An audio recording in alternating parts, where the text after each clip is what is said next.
نحمده ونستعينه ونستغفره ونؤمن به ونتوكل عليه ونعوذ بالله من شرور أنفسنا ومن سيئات أعمالنا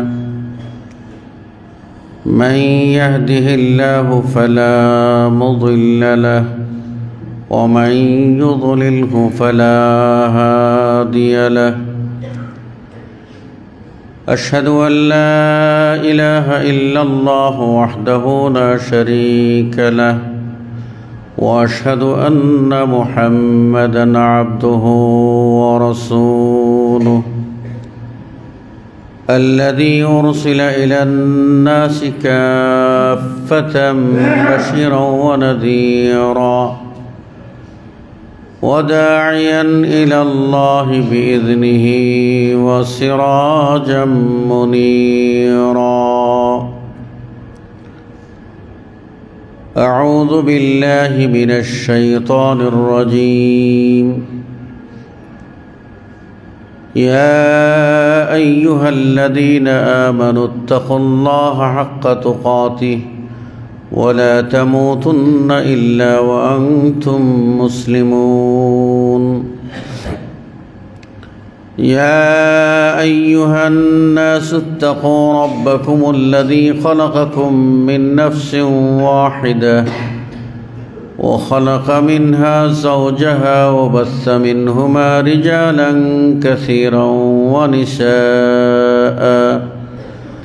واتقوا الله الذي تساءلون به والأرحام إن الله كان عليكم رقيبا يا أيها الذين آمنوا اتقوا الله وقولوا قولا سديدا يصلح لكم أعمالكم ويغفر لكم ذنوبكم ومن يطع الله ورسوله فقد فاز فوزا عظيما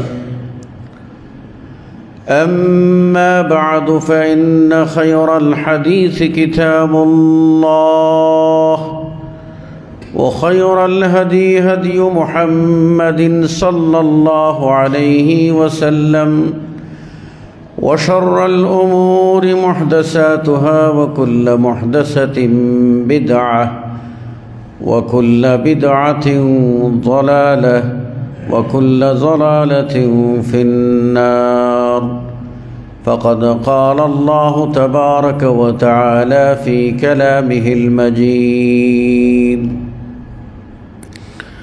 يا أيها الذين آمنوا كتب عليكم الصيام كما كتب على الذين من قبلكم لعلكم تتقون وقال النبي صلى الله عليه وسلم الصيام جنة أو كما قال عليه الصلاة والسلام সম্মানিত মুসল্লিবৃন্দ, আজ আমরা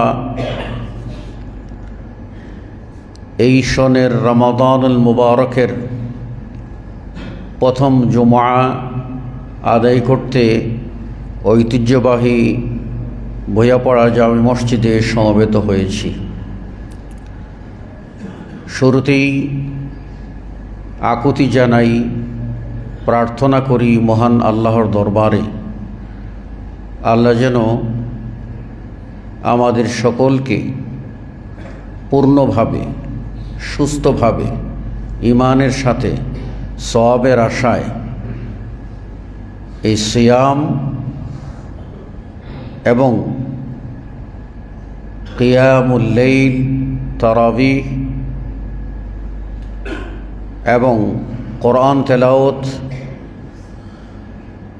দান সদকা ইত্যাদি সুষ্ঠুভাবে আদায় করার আল্লাহ তৌফিক দান করেন এবং এইগুলির ওসিলায় আল্লাহ তাআলা আমাদের গুনাহ খাতাকে মাফ করে দিন। রমাজানের শেষ পর্যন্ত আমাদেরকে পবিত্র জীবন দান করুন। রব্বানা তাকাব্বাল মিন্না ইন্নাকা আনতাস সামিউল আলিম। সম্মানিত মুসল্লিবৃন্দ, আমি আজকে 3টি পয়েন্টে কথা বলবো। প্রথম পয়েন্ট হলো সওম বা সিয়াম। আপনারা জানেন ইসলামের বুনিয়াদ বা ভিত্তি 5টি জিনিসের উপরে। তার মধ্যে প্রথমটি হলো তাওহীদ ও রিসালতের স্বীকৃতি, অর্থাৎ কালিমায়ে শাহাদত পাঠ করে ঈমানে প্রবেশ করা, ইসলামে প্রবেশ করা। এরপরে বাকি যে 4টি, যথাক্রমে সলাত, যাকে আমরা নামাজ বলি, যাকাত, এটা যাকাত নামেই আমরা বলি। তৃতীয় হলো সওম, যাকে আমরা রোজা বলে জানি। আর চতুর্থ হলো হজ, আমরা হজ নামেই জানি। এই 4টি মৌলিক ইবাদত এর মধ্যে 2টি ইবাদত ধনী গরিব নির্বিশেষে সবার উপরেই ফরজ। তার মধ্যে একটি হলো সলাত, যাকে আমরা নামাজ বলি। কিন্তু এই নামাজের বিধানটা হচ্ছে, সলাতের বিধান হচ্ছে, আপনি অসুস্থ হন, সলাত মাফ নেই। যতক্ষণ আপনার হুঁশ আছে, যখন আপনার হুঁশ থাকবে না, তখন আপনি শরীয়তের বিধান থেকে মুক্ত হয়ে যাবেন। তাই আপনার উপরে তখন, আপনি যদি বেহুশ অবস্থায় 10 বছরও বেঁচে থাকেন, তাহলে আপনার 1 ওয়াক্ত সালাত আদায় করতে হবে না। কেননা আপনি তখন গায়রে মুকাল্লাফ, শরীয়তের আরোপিত দায়িত্বের গণ্ডি থেকে আল্লাহ আপনাকে মুক্ত করে দিয়েছেন। কিন্তু হুঁশ আছে, আপনাকে সালাত আদায় করতে হবে। কিন্তু এই সালাত মহিলাদের জন্য তাদের নির্দিষ্ট কিছু সময়ে তাদের জন্য আল্লাহ রাব্বুল আলামিন মেহেরবানি করেছেন। তাদের মাসিক পিরিয়ড হলে এবং সন্তান প্রসবোত্তর স্রাব চললে তাদের জন্য সালাত মাফ। আসুন, সিয়াম বা সওম বা রোজা, এটা কিন্তু কোনো অবস্থাতেই নারী পুরুষ কারোর জন্য মাফ নেই। আল্লাহ রাসূল সাল্লাল্লাহু আলাইহি ওয়াসাল্লামের স্ত্রী উম্মাহাতুল মুমিনিনদের অন্যতম, তিনি বলছেন যে আমাদেরকে রাসূল সাল্লাল্লাহু আলাইহি ওয়াসাল্লাম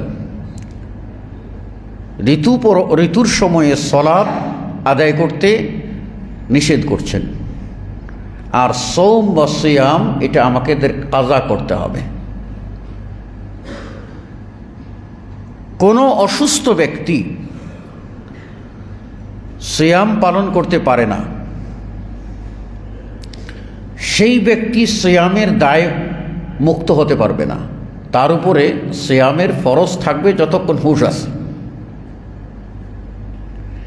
কাজেই এই অবস্থায় তাকে ফিদিয়া দিতে হবে। গরিব মিসকিনের জন্য প্রতিদিনের সিয়ামের বিনিময়ে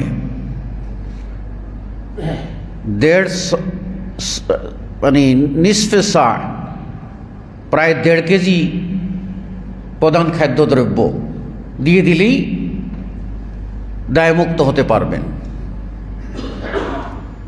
তাই সিয়াম বা রোজা সফর অবস্থায়ও ফামান কানা মারিদান আও আলা সাফারিন ফাইদ্দাতুম মিন আইয়ামিন উখর, সফরে থাকলে আপনি রোজা ভাঙতে পারবেন, কিন্তু এই রোজাগুলি আপনাকে অন্য সময়ে কাজা করতে হবে। তো এই যে সৌম বা সিয়াম,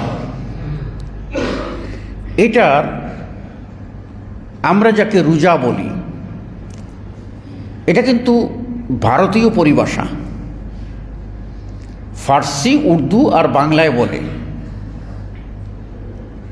অন্যরা অন্য ভাষায় ভারতের লোকেরা রোজা বলে না। রোজা মানে হলো দিনে উপোস থাকা, আর এটার ইংরেজিতে বলে ফাস্টিং। কেউ এটাকে কঠিন বাংলায় বলেন উপবাস, ব্রত, না খেয়ে থাকা। কিন্তু আসলে কোরআন ও হাদিসে এটার পরিভাষা সৌম এবং সিয়াম এসেছে। যেমন বুখারী ও মুসলিমের হাদিসে রাসূল সাল্লাল্লাহু আলাইহি ওয়াসাল্লাম বলছেন, ও সৌমি রমাজান, রমাজান মাসের সৌম। আবার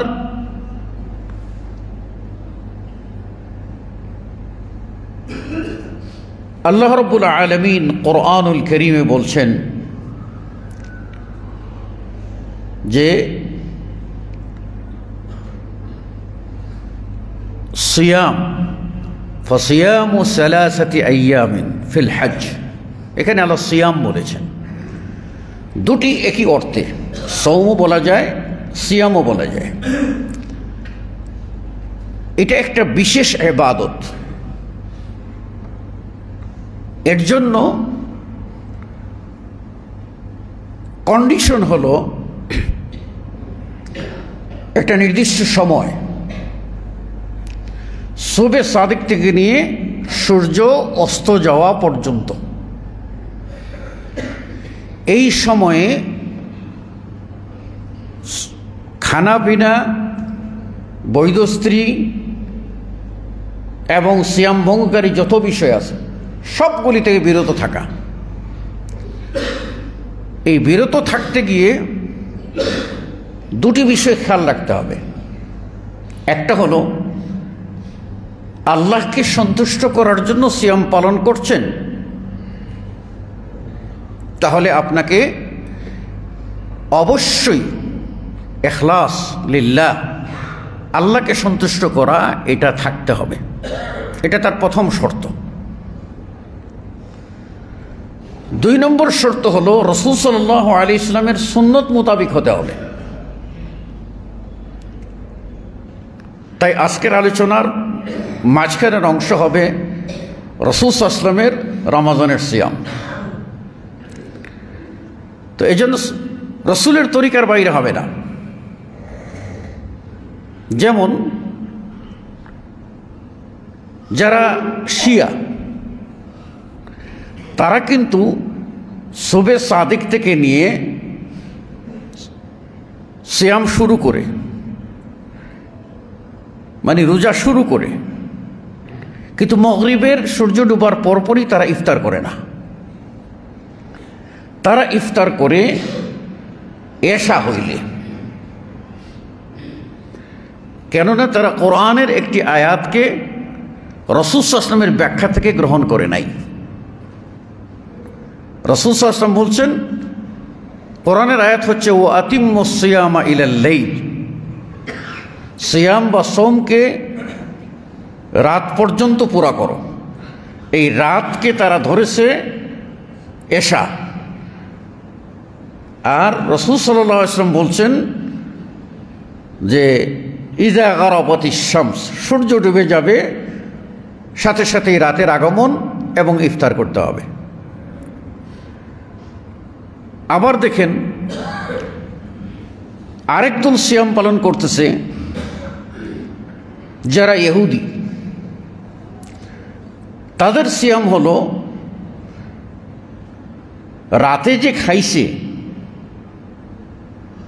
এই রাতের খাওয়াটা এশার পরে খাক আর রাত 10টায় খাক, এই খাওয়ার পর থেকে নিয়ে তাদের সিয়াম শুরু একেবারে সূর্যাস্ত পর্যন্ত। তাদের সিয়াম সূর্যাস্ত পর্যন্ত। এই জন্য রাসূল সাল্লাল্লাহু আলাইহি ওয়াসাল্লাম বলছেন যে আল ফারক বাইনা সিয়ামিনা ও সিয়ামি আল ইয়াহুদ, আমাদের সিয়াম অর্থাৎ মুসলিমদের সিয়াম আর ইহুদিদের সিয়ামের মাঝে পার্থক্য হলো আকলাতুস সুহুর, সুহুর বা সাহরি খাওয়া, যেটাকে ভোর রাতের খাবার বলি। ওরা খায় না, তাহলে ওদের রোজা শুরু হচ্ছে রাতের যে খাইছে ওর থেকে শুরু হয়ে চলতেছে। এই জন্য রাসূল সাল্লাল্লাহু আলাইহি ওয়াসাল্লামের এই সুন্নতের বাইরে হওয়ার কারণে এদের সিয়ামটা কবুল হবে না। কিন্তু আপনারা প্রশ্ন করতে পারেন, আমরা যদি কেউ না খাই, কোনো কারণে রাত্রে ভোর রাতের খাবার খাইনি, তাহলে কি আমাদের সিয়াম হবে? জবাব, আপনাদের সিয়াম হবে, কারণ আপনি সুহুর খাওয়ার জন্য নিয়ত করেছিলেন। সুহুর খাওয়ার জন্য নিয়ত করেছেন, জাগ্রত হতে পারেন নাই, খেতে পারেন নাই, এই জন্য ওই নিয়তের কারণেই আপনার সিয়াম হয়ে যাবে। আপনি নিয়ত করেছেন সুবহ সাদিক থেকে সিয়াম, আপনি নিয়ত করেছেন ভোর রাতে খাওয়ার থেকে সিয়াম, সুতরাং আপনি না খাইলেও ওই নিয়তে প্রবেশ করবেন, আপনার সিয়াম হয়ে যাবে। সূর্য ডুবে যাবে, তখন আমাদেরকে ইফতার করতে হবে। ইফতার করা, আল্লাহ রাসূল সাল্লাল্লাহু আলাইহি ওয়াসাল্লাম ইফতার করতেন তিনি রুতাব বা তাজা খেজুর দিয়ে। রুতাব না পেলে তিনি খেতেন তামুরাত, সাধারণ খেজুর। তা যদি না পেতেন হাসাওয়াতিম মিনাল মা, কয়েক ডুব পানি, পানের মাধ্যমে ইফতার করতেন। আপনি এমন জায়গায় আছেন, আপনার সাথেও কিছু নেই এবং কোনো কিছু সংগ্রহ করতে পারছেন না, ইভেন এক ফোঁটা পানি পান করবেন সেটাও আপনার সাথে নাই, অথচ সূর্য ডুবে গেছে, তাহলে আপনি পেরেশান হয়ে যাবেন যে আমার ইফতার না করার কারণে আমার রোজা বোধহয় নষ্ট হয়ে গেল। হায় হায় হায়, কেন করলাম, সারাদিন ডাকলাম, ইফতার করতে পারলাম না। সমাজে একটা কথা আছে না, নামাজ বি পড়ি না, রোজা বি রাখি না, হ্যাঁ, ইফতার না করলে তো কাফেরিও মরবো নাকি? তা আমাদের সেই ইফতারের ধারণা এটা করতে হবে। কিন্তু আপনি কি জানেন যে আল্লাহ রাব্বুল আলামিন আপনার উপরে এমন কোনো কাজ চাপিয়ে দেননি যা আপনার পক্ষে অসম্ভব। কাজেই আপনি সূর্য ডুবার সাথে সাথে ইফতার খুঁজবেন। ইফতার করার মতো কিছু নেই, তাহলে কি হবে? আপনি যে রোজা রেখেছিলেন, সিয়াম পালন করেছেন, এর নিয়তটা ছেড়ে দেবেন যে এখন থেকে আর আমি রোজার মধ্যে নাই। ভালো করে কথাটা বুঝেন, রোজার মধ্যে নাই, আমি এখন রোজা ছেড়ে দিলাম। এই ছেড়ে দেওয়াটাই আপনার হয়ে গেছে দায়িত্ব পালন।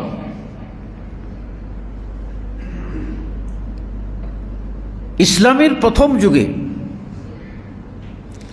সিয়াম আসলে রাত্রিতে বৈধ স্ত্রীর কাছে যাওয়াও নিষেধ ছিল।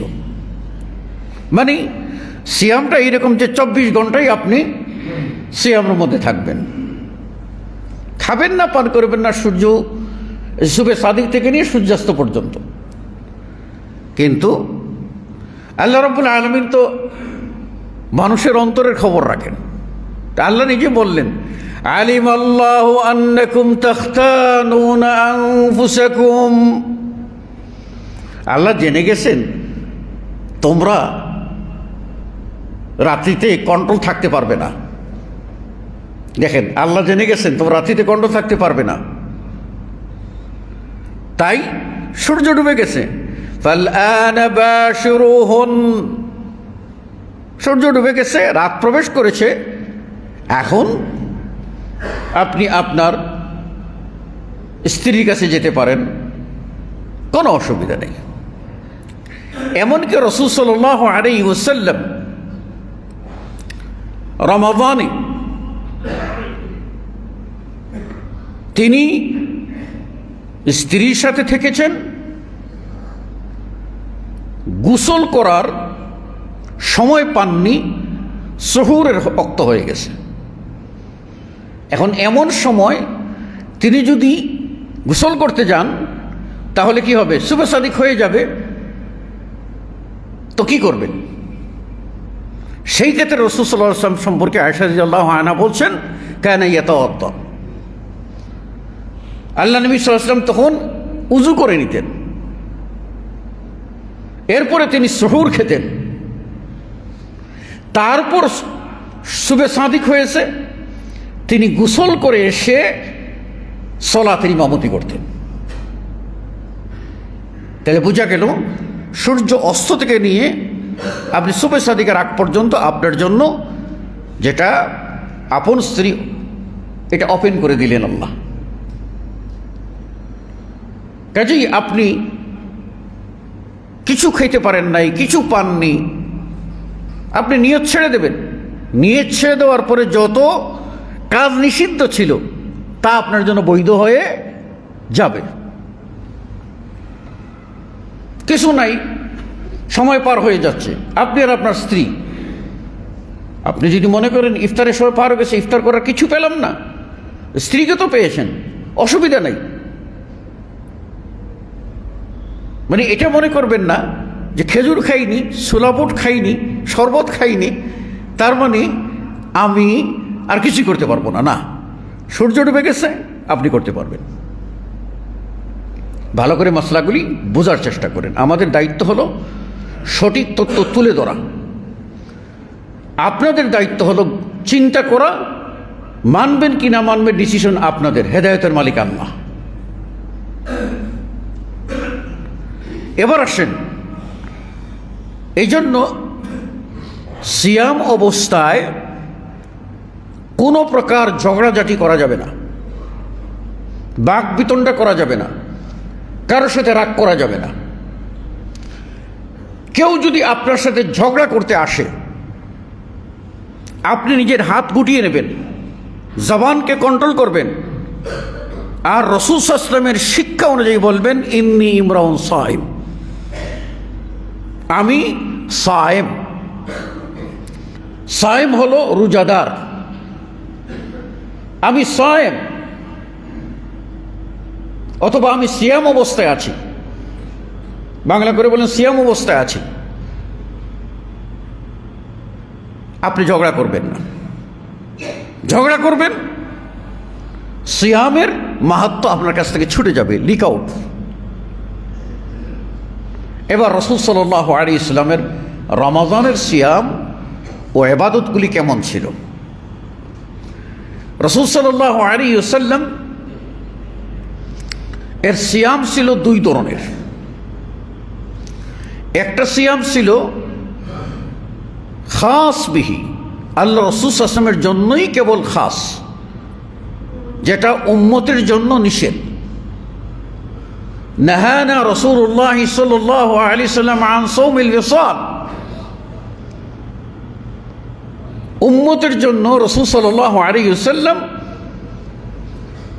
এই সৌমে বিসাল নিষেধ করেছেন। সৌমে বিসাল হলো ধারাবাহিকভাবে রোজা রাখা, সিয়াম পালন করা, মাঝখানে কিছু না খাওয়া, একদিন, দুই দিন, তিন দিন।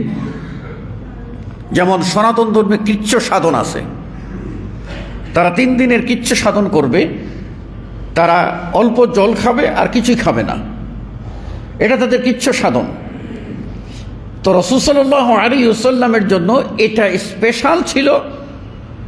তিনি লাগাতার কয়েকদিন, দিবারাত্র 24 ঘন্টা কয়েকদিন এইভাবে না খেয়ে সিয়াম পালন করতেন।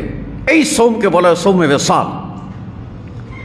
আল্লাহ নবী উম্মতের জন্য নিষেধ করেছেন আর বলছেন যে আমি যে সিয়াম পালন করি লাগাতার, এটা আমার জন্য খাস, কেননা আল্লাহ ইউতইমুনি ওয়া ইয়াসকিনি।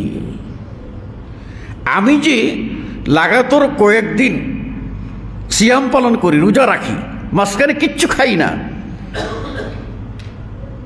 আমাকে আল্লাহ রব্বুল আলামিন তার পক্ষ থেকে খাওয়ান এবং পান করান। আল্লাহ রব্বুল আলামিন আল্লাহ নবীকে এই ধরনের সিয়াম অবস্থায় তার পক্ষ থেকে রাসূল সাল্লাল্লাহু আলাইহি ওয়াসাল্লামকে খাবার এবং পানীয় স্পেশাল দান করতেন। এই দুনিয়ার এই সমাজের কিছু রাসূল সাল্লাল্লাহু আলাইহি ওয়াসাল্লাম খেতেন না, পান করতেন না। এটা হলো সওমে বিসাল। আর দ্বিতীয় প্রকার সওম হলো আমরা যে সিয়ামটা পেয়েছি সেই সিয়াম, অর্থাৎ শুবে সাদিক থেকে নিয়ে সূর্যাস্ত পর্যন্ত এই সিয়াম পালন করা। কিন্তু রাসূল সাল্লাল্লাহু আলাইহি ওয়াসাল্লাম আমাদের মতো না। আমরা হলাম রমাদান আসলে খুব পরহেজগার, আর রমাদান চলে গেলে যেমন ছিলাম তেমনই। আল্লাহ রাসূল সাল্লাল্লাহু আলাইহি ওয়াসাল্লামের কাছে সব সময় তিনি ইবাদতের জন্য নিবেদিত ছিলেন।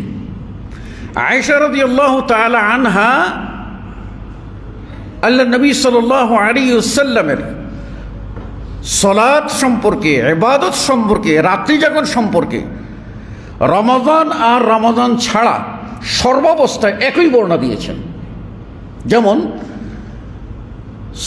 সিয়ামের দিনে রাসূল সাল্লাল্লাহু আলাইহি ওয়াসাল্লাম সুহুর খেতেন, সাহরি খেতেন। আল্লাহ নবী সাল্লাল্লাহু আলাইহি ওয়াসাল্লাম বলছেন তাসাহহারু ফাইন্না ফিস সুহুরি বারাকা, তোমরা সাহরি খাও, তাতে বরকত আছে। আর নি'মাস সুহুর, সবচেয়ে উত্তম সুহুর হলো আকলাতুত তামুর, খেজুর খাওয়া, হালকা খাওয়া। তো রাসূল সাল্লাল্লাহু আলাইহি ওয়াসাল্লাম সুহুর করতেন। এক সাহাবী বলছেন তাসাহহারনা মা রাসূলিল্লাহি সাল্লাল্লাহু আলাইহি ওয়াসাল্লাম, আল্লাহ রসুলের সাথে আমরা সুহুর করেছি। তখন তাকে জিজ্ঞেস করা হলো যে আল্লাহ নবীর সুহুর আর ফজরের আজান, মানে শুবে সাদিকের প্রবেশ, এর মধ্যে কতটুকু তফাৎ ছিল, কতটুকু সময় ছিল? সাহাবী বলছেন কদরু 50 আয়া, 50টি আয়াত তেলাওয়াত করার সমান সময় রসুলের সুহুর এবং শুবে সাদিকের ভিতরে পার্থক্য থাকত। তাহলে 50টি আয়াত তেলাওয়াত করতে গেলে সর্বোচ্চ 10 মিনিট সময় লাগবে। এটুকু সময় রাসূল সাল্লাল্লাহু আলাইহি ওয়াসাল্লাম খেয়ে আর মানে ফজরের আজানের আগে তিনি কি করতেন? এই বিরতি দিতেন। এই বিরতির সময় রাসূল সাল্লাল্লাহু আলাইহি ওয়াসাল্লাম কি করতেন?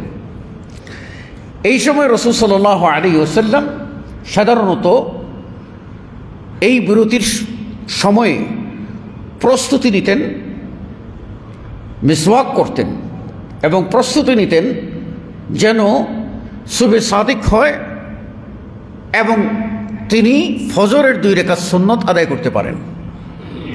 তো রাসূল সাল্লাল্লাহু আলাইহি ওয়াসাল্লাম ফজরের 2 রাকাত সুন্নত আদায় করার পরে ডান কাতে নিজ হুজরায়, কক্ষে নিজ হুজরায় আল্লাহ নবী সাল্লাল্লাহু আলাইহি ওয়াসাল্লাম ডান কাতে শুয়ে থাকতেন। এরপরে জামাত এর সময় হলো, তখন বেলাল রাদিয়াল্লাহু তাআলা আনহু এসে আল্লাহ নবীর কাছ থেকে অনুমতি নিতেন। তা আল্লাহ নবী বেলালকে অনুমতি দিলে বেলাল ইকামত দিতেন, রাসূল সাল্লাল্লাহু আলাইহি ওয়াসাল্লাম গিয়ে না সালাত ইমামতি করতেন। এটা ছিল রাসূল সাল্লাল্লাহু আলাইহি ওয়াসাল্লামের অভ্যাস। এই জন্য সালাফে সালেহিনের মধ্যে এই আমল জারি আছে যে ফজরের 2 রাকাত সুন্নত পড়ার পরে ডান কাতে হালকা শোয়া। এটাকে কেউ কেউ বলেছেন যেহেতু রাসূল সাল্লাল্লাহু আলাইহি ওয়াসাল্লাম শুয়েছেন তাই আমরা শুইব। আর কেউ কেউ বলেছেন না, রাসূল সাল্লাল্লাহু আলাইহি ওয়াসাল্লাম রাত্রিতে তাহাজ্জুদ পড়ে খেয়ে ক্লান্ত হতেন বা খাওয়া ছাড়া ক্লান্ত হতেন, এই হালকা ক্লান্তি দূর করার জন্য তিনি শুইতেন। সুতরাং যারা তাহাজ্জুদ পড়বে এইরকম ক্লান্ত ব্যক্তি, তাদের জন্য শোয়াটা হলো সুন্নত, সাধারণ জনগণের জন্য সুন্নত না। তবে আমাদের আহলুল হাদিসরা এটাকে সুন্নত মনে করেন। জানি না আপনাদের সমাজে চালু আছে কিনা, মানে ফজরের 2 রাকাত সুন্নত পড়ার পরে ডান কাত গালের নিচে হাত দিয়ে ডান কাতে শুয়ে পড়া এবং কিছুক্ষণ শুয়ে আবার উঠে যাওয়া, এটা আমাদের আহলুল হাদিস সমাজে সব জায়গাতেই কম বেশ যারা সুন্নত মোতাবেক চলেন তাদের মধ্যে চালু আছে। এবার রাসূল সাল্লাল্লাহু আলাইহি ওয়াসাল্লামের এই নিয়মিত অভ্যাস ছিল, সেটা ছিল তিনি ফজরের সালাত আদায় করতেন আর সূর্য ওঠার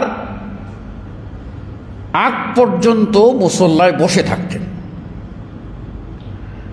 সূর্য ওঠার পরে রাসূল সাল্লাল্লাহু আলাইহি ওয়াসাল্লাম ইশরাকের 2 রাকাত সালাত আদায় করতেন, তারপর যেতেন। এই সম্পর্কে রাসূল সাল্লাল্লাহু আলাইহি ওয়াসাল্লাম বলেছেন,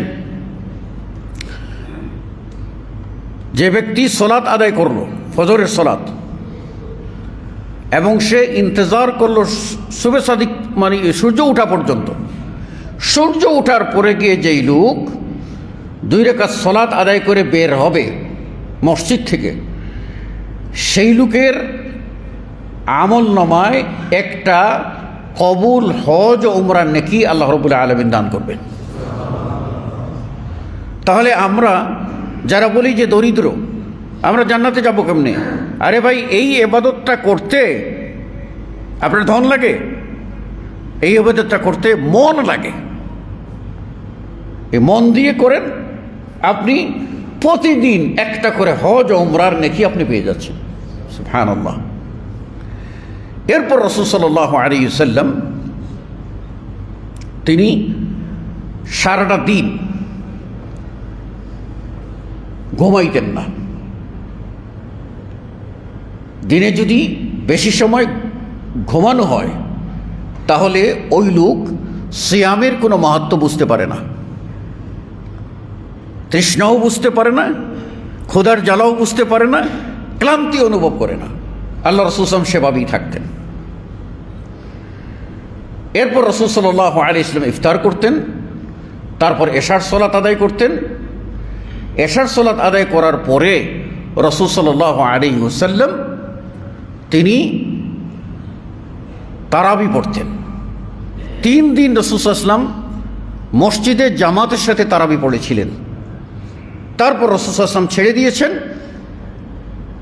যাতে খাশিয়াতান, এই ভয়ে যে এটা উম্মতের উপরে যেন ফরজ করে দেওয়া না হয়, উম্মত তারা পারবে না, এটা নফল, এটা ইবাদত। কিন্তু এই নফলটা তারাবিটা রাসূল সাল্লাল্লাহু আলাইহি ওয়াসাল্লাম কিভাবে আদায় করতেন?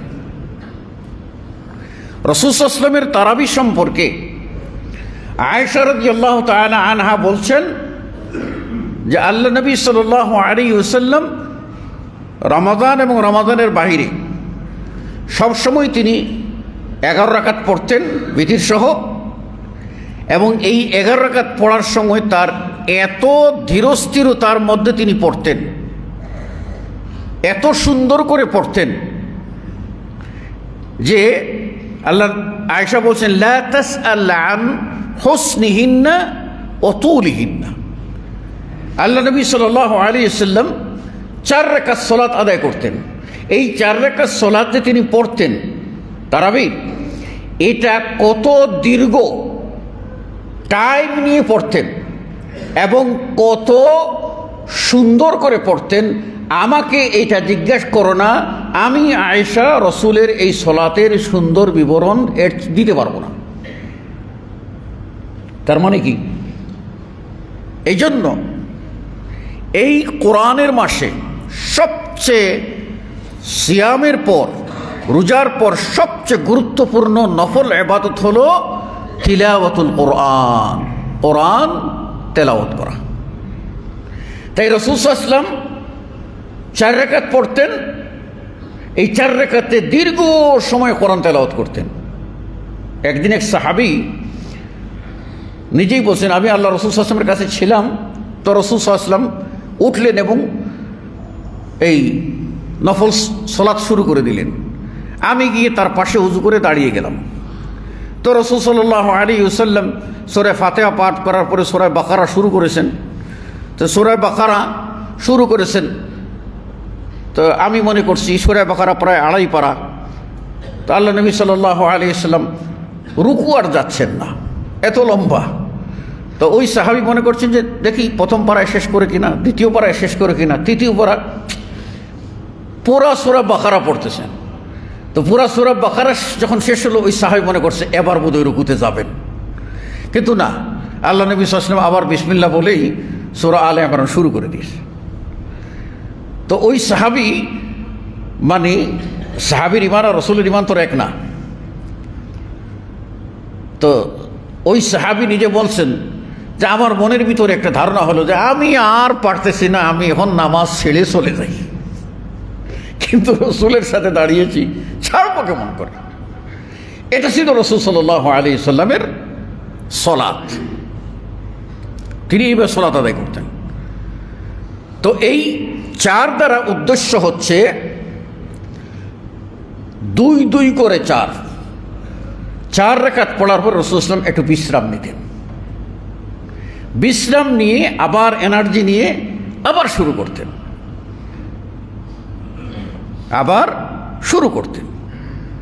কাজেই দীর্ঘ সালাত আদায়কারী ব্যক্তিরা প্রয়োজনে মসজিদের ভিতরে নিজেদের পানি নিয়ে আসা, অথবা কর্তৃপক্ষ পানি সাপ্লাই দিল, পানি পান করবে, একটু এনার্জি নেবে, এটা করতে পারে। তারপর আবার রাসূল সাল্লাল্লাহু আলাইহি ওয়াসাল্লাম তারাবি পড়তেন। তো তারাবি শেষ করে রাসূল সাল্লাল্লাহু আলাইহি ওয়াসাল্লাম শুয়ে যেতেন, বিতির পড়তেন না। তো বিতির যখন পড়তেন না, তখন আয়েশা রাদিয়াল্লাহু আনহা বলছেন, ইয়া রাসূলুল্লাহ, আপনি ঘুমাই যাচ্ছেন, বিতির পড়বেন না? তো রাসূল সাল্লাল্লাহু আলাইহি ওয়াসাল্লাম বলতেন, ইয়া আয়েশা, আইনাইয়া তানামু, আমার 2 চোখ ঘুমায়, কিন্তু আমার হৃদয় কলব ঘুমায় না। তার অর্থ হলো আমি ঘুমিয়ে গেছি, এই তোমাদের মতো না, আমি জাগ্রত আছি, আমার বিবেক জাগ্রত আছে, চোখ দুটো ঘুমিয়েছে, আমি সময় মতোই বিতির সালাত আদায় করব। এক্ষণে 3য় পয়েন্টে যাচ্ছি, এটা আপনার জন্য অত্যন্ত গুরুত্বপূর্ণ। সেটা হলো বিতির সালাত। বিতির সালাতে আমরা জানি যে শেষ রাকাত, বিতির সালাত 1 রাকাত পড়েন, 3 রাকাত পড়েন, 5 রাকাত পড়েন, 7 রাকাত পড়েন, 9 রাকাত পড়েন, হাদিস দ্বারা সাব্যস্ত। উত্তম হলো 1 এবং 3। তো আপনি 1 পড়েন আর 3 পড়েন, শেষ রাকাতে গিয়ে আপনি কুনুত পড়বেন। কুনুত 2 ভাবে পড়া যায়। একটা হলো রুকুর আগে, আপনি যখন কেরাত শেষ করলেন, শেষ করার পরেই মাঝখানে কোনো আউযুবিল্লাহ বিসমিল্লাহ নাই, কুনুত দোয়াটা পড়ে নেন। আপনি যেভাবে হাত বাঁধা আছেন, দাঁড়িয়ে আছেন, ওইভাবে পড়ে নেন। তারপরে পড়া শেষ করার পরে রুকুতে যান। এই ক্ষেত্রে কুনুত আল্লাহুম্মা ইন্না নাস্তাঈনুকা ওয়া নাস্তাগফিরুকা ওয়া নুসনি আলাইকা, এটা অধিকতর যুক্তিযুক্ত। আর দ্বিতীয় হলো আপনার কেরাত পড়ার পরে রুকুতে চলে যাবেন, রুকু থেকে উঠে আপনি কুনুত পড়বেন।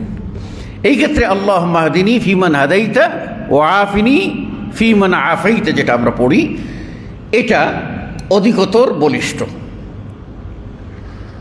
এক্ষণে আমরা এমন মুসল্লি আসি, 2-1 জন পাওয়া যাবে যারা কুনুত পড়া জানে না, কুনুতের দোয়াটা তার মুখস্থ নাই, এরকম 2-1 জন পাওয়া যাবে। তো এখন কুনুত পড়া যাবে, পড়া পারে না, এই অজুহাতে অনেকেই একাকী বিতির পড়ে না। 2-1 জন এরকম আছে। না ভাই, কুনুত না পারলেও আপনি সালাত আদায় করবেন, এবং কুনুতটা শিখার চেষ্টা করবেন। অত্যন্ত গুরুত্বপূর্ণ দোয়া। সালাত ছাড়বেন না, না পারলে এমনি রুকু করে সিজদা করে সালাতটা কমপ্লিট করবেন। একাকী থাকলে তো আপনি পড়লেনই, যারা পড়তে পারেন। জামাতের সাথে যখন আমরা সলাতুল ভিতর আদায় করব, এই সময় ইমাম সাহেব সশব্দে কুনুত পড়েন। এখন সশব্দে কুনুত যখন পড়েন, আমরা মুক্তাদিরা কি করব? এটা হলো ভেরি ইম্পর্টেন্ট পয়েন্ট। আমরা মুক্তাদিরা কি করব? এখানে কুনুতের মধ্যে দুটা পার্ট আছে। এক পার্ট হলো আল্লাহর কাছে চাওয়া, আর আরেক পার্ট হলো আল্লাহর সিফত বা গুণ গাওয়া। এই জন্য ইমাম সাহেব যখন বলবেন আল্লাহুম্মা হদিনি ফিমান হাদাইতা, তার অর্থ কি? হে আল্লাহ, তুমি আমাকে হেদায়েত করো ওই সমস্ত লোকদেরকে যাদেরকে তুমি হেদায়েত করেছো তাদের অন্তর্ভুক্ত করো, মানে হেদায়েত আমাকে দাও। এটা দোয়া। সেজন্য আপনি এই বাক্যের পরে বলবেন আমিন। আপনার জন্য আমিন বলবেন, এটা বলতে পারেন।